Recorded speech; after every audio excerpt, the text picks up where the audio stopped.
In this video, I'm gonna show you guys what you need to look for in a gaming monitor in 2020. You're gonna love this one. We're starting right now. These are some of the questions I'm going to answer in this video, and in case you're looking to upgrade your setup, I've listed my top 1080p, 1440 as well as 4K monitor recommendation down in the video description. With that said, let's kick it off and start by talking about the panel size and the resolution. How big of a screen do you need and in what resolution should it be? Let's look at the basics. So in terms of resolution, the most common ones are 1920 by 1080 or Full HD. We also got 2560 by 1440, also referred to as 1440p, and in some cases 2K. Lastly, we got 3840 by 2160, probably more known as 4K. Now, as can be seen from this picture here, there is quite a difference between Full HD and 4K, and as you can imagine, 4K is going to deliver the most crisp image quality as a result, and to take advantage of the extra pixels, a screen bigger than 24-inch is preferable. And so if you're a gamer, a bigger monitor is not necessarily better. Picking up a monitor for the right size with a matching resolution and within your budget is more important. A monitor offering enough screen real estate is essential, but how big or small your monitor should be, only you can answer. That said, I have a few important takeaways that you want to have in mind. Anything above 24 inches on Full HD can make content on screen feel a bit pixelated, especially if you're sitting very close to the screen, which is typically what you do on a gaming monitor. And so for that reason, I recommend staying around 24 inches or lower for 1080p resolution. For example, a 24-inch Full HD gives you almost 92 ppi or pixels per inch, which is considered to be acceptable. As a reference, Apple iPad mini with Retina display has a ppi of 322, and many phones nowadays go even higher than that. And so that is something that you want to have in mind for 1080p gaming. And so for example, there are a handful of 27 1080p monitors out there, which I honestly would avoid. 1440p is in my opinion a fantastic sweet spot as it offers great and sharp details without being too expensive. Something that you do want to keep in mind is that, so let's say you want to take the jump from 1080p to 1440p, the transition is gonna take quite a hit on the performance, and your PC will definitely struggle a lot more on this higher resolution. The graphics card is usually the biggest bottlenecking factor in those scenarios where your games start to stutter and run slow. And in case you're interested in what graphics card offers the best value for 1440p gaming, you can find a video in the video description that covers that for you. But can't you just pick up a 4K panel and game at 1440 or 1080p if the game turns out to be too demanding? And the answer is yes, but it's also no, because some monitors have a very poor pixel scaling, which could make the game look very blurry on screen. But yeah, there are also panels that handles this pretty good, so therefore I recommend looking up reviews on that specific monitor you're interested in before making that final decision. But if you're going to pair a higher resolution monitor to a console, because both Xbox One and future Xbox Scarlett as well as PS4 Pro and PS5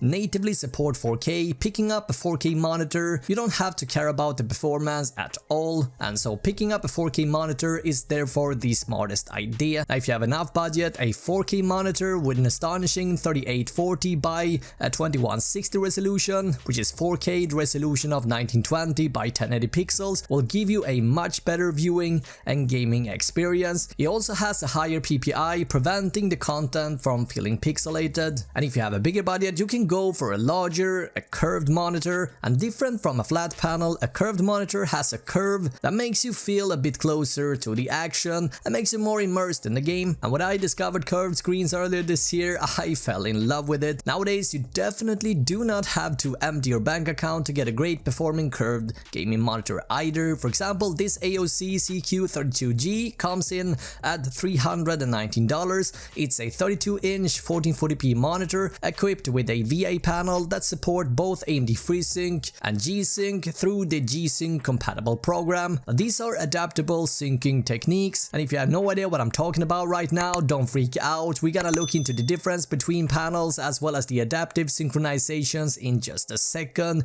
Before we do that, let's have a look at one of the most important aspects of a gaming monitor, what is responsible response time. And what about refresh rate? So response time, which is measured in something called milliseconds, signifies the time a pixel needs to transition from one shade of gray to another, and faster response time helps remove the smearing of moving images, providing a smoother picture. Typically a response time of 4 to 5 milliseconds is enough, especially if your display is limited to 60 Hz. What about refresh rate then? So the refresh rate of the monitor is the time per second it takes to update images on the screen. It is measured in Hz, and most LCD monitors have a 60 Hz refresh rate, meaning that it can be refreshed 60 times a second. What is noteworthy is that fast moving images may appear blurry at this rate, and so for any game that runs or plays very fast, a faster display is always going to be the better choice, as faster and more frequent updates will reduce the blurry images and eliminate what's so-called screen tearing. And so let's say you're playing a lot of first-person shooters, fighting games or racing games for that matter. The speed of refreshing images on your screen is crucial. The faster the screen refreshes the images, the better you're likely going to perform. And so for these highly competitive kinds of games like Call of Duty, Battlefield, or perhaps Fortnite or Apex, faster refresh rate is going to give you a smoother experience if your PC is powerful enough to feed the monitor with enough numbers of frames every second. For console gaming, this doesn't apply, as 60 Hz is currently where it's at. And so in cases you're only looking for a monitor to play console games, picking up a 120 or a 144 Hz display will not give you any extra benefit. Higher refresh rate monitors are more expensive, and so in cases you aren't 100% sure whether you need a rapid fast monitor or not, I recommend you visit the local store and give this a try before making a purchase, because this is something that you have to experience in real life. The monitor stand is also something that you shouldn't forget about either. For example, on entry-level monitors, you only typically find a tilting option and perhaps even height adjust. But for higher end monitors such as this premium one from Aorus, this is the KD25F, you can even turn it like this. You got height adjust obviously,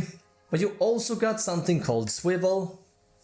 And these are all important factors when picking up a gaming monitor in 2020. Before we cover adaptive synchronization, AMD FreeSync and NVIDIA G-Sync and what it means, let's cover the most common panel types. So I want to stress the fact that every display technology has its advantages and its disadvantages. We got 3 different panel types: TN, VA and IPS. Let's first look at TN, or Twisted Pneumatic. And gamers love this because it's got fast response time and refresh rate. It is also quite cheap, but when you look at the monitor from a different angle, you will discover some color shifting. And the best way of using this monitor is to sit right in front of it when you're playing. Now, vertical alignment panels have a high contrast ratio, solid colors, and the ability to display deep black levels, but it's got a weakness: they might reproduce noticeable ghosting effects. And so when choosing a VA panel, having some form of adaptive synchronization is very important to eliminate these ghosting effects, and we're gonna talk about this in a second. Lastly, we got something called in-plane switching, or IPS. These panels have the best encompassing color quality, they got robust grayscale performance and wide viewing angles. IPS still suffers from being a bit slower, and in some cases they still do have a hard time to match the rapidness of what a TN monitor can provide, and some of them are prone of motion artifacts. It should also be said that IPS is also known as PLS and AHVA. Yeah, with that all said, let's cover adaptive synchronization. And to understand this, we need to talk about screen tearing first. One of the biggest issues the gamers experience when they're playing games is a phenomenon called screen tearing.